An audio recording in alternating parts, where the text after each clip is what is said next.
Tinawag ng nanay ni Professor Ye si Kinyan sa tabi niya habang tinitingnan niya siya.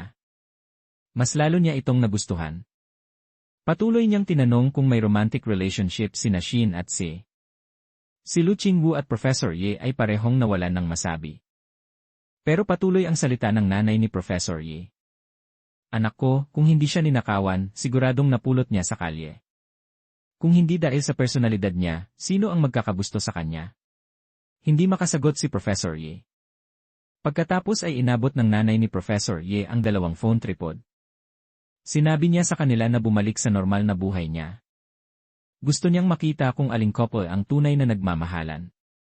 Ang couple na may pinakamagandang video ang siya niyang aprobahan. Nagpunta sina Professor Ye at Shin Nan sa isang cat cave para mag-film. Hindi inaasahan, nakasalubong nila roon sina Lu Qingwu at Si. Tinawag ni Professor Ye si Ni sa tabi para mag-usap. Sinabi niya na ninakaw ni Lu Qingwu